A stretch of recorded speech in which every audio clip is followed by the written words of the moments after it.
Upfront Books presents After Suicide, There's Hope for Them and for You.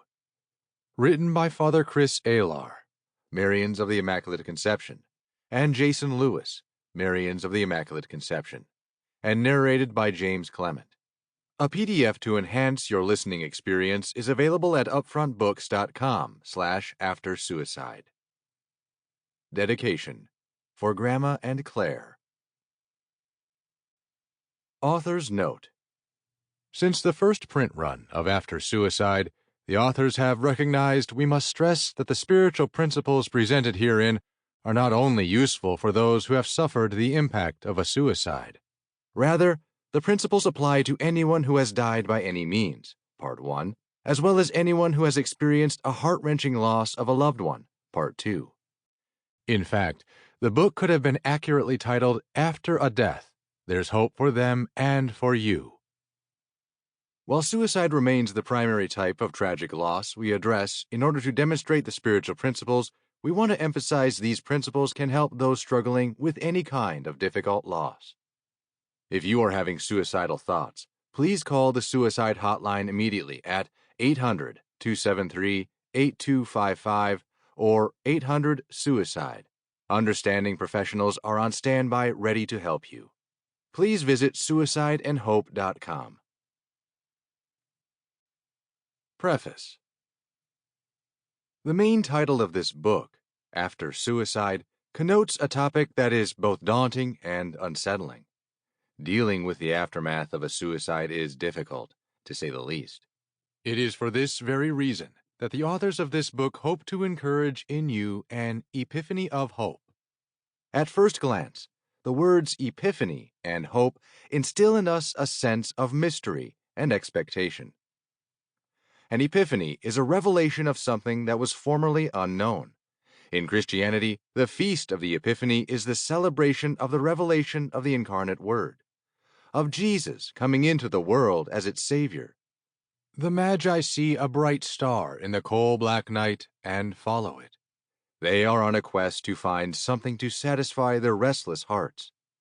They seek happiness and peace as they travel through the uncertainty of night, to arrive at the crib of the baby Jesus, the true light of the world.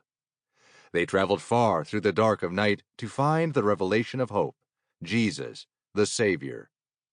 Hope is also a mysterious word, defined as the combination of desire for something and the expectation of receiving it. It is often understood in our everyday language as a mere wish that we would like to see realized. But hope in its truest sense is much more than a mere wish.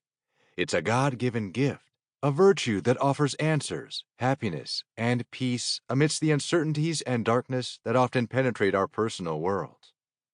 Christ has promised a better world to come. Therefore, hope, rooted in faith, can sustain us through the trials of life, human difficulties, or tragedies that may otherwise seem overwhelming. Described as a sure and steadfast anchor of the soul in the Epistle to the Hebrews, chapter 6, verse 19, Revised Standard Version, Catholic Edition, hope is the virtue that will be ultimately fulfilled in heaven. Epiphany and hope really do go together. Epiphanies are those aha or eureka moments of illumination, often breaking through the thick clouds of darkness and confusion to reveal something that gives us hope. In writing this book, its authors have had numerous epiphany moments. The book was initially the inspiration of Father Chris Alar, Marians of the Immaculate Conception. As a priest and pastor of souls, after the suicide of his grandmother, he felt drawn to share his own epiphany of hope with those who have lost a loved one by such tragic means. He recognized the uncertainty and grief that suicide brings in several families in the course of his ministry, so he set out to address the tremendous rise in suicide that is occurring across the world today. Along the way, he reconnected with a longtime friend and religious brother, Jason Lewis, who had also walked through the darkness of pain, grief, and loss to find the light of hope. Part 1.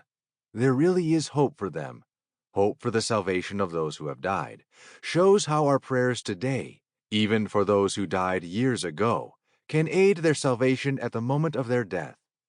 Part 2. There really Sample complete. Ready to continue?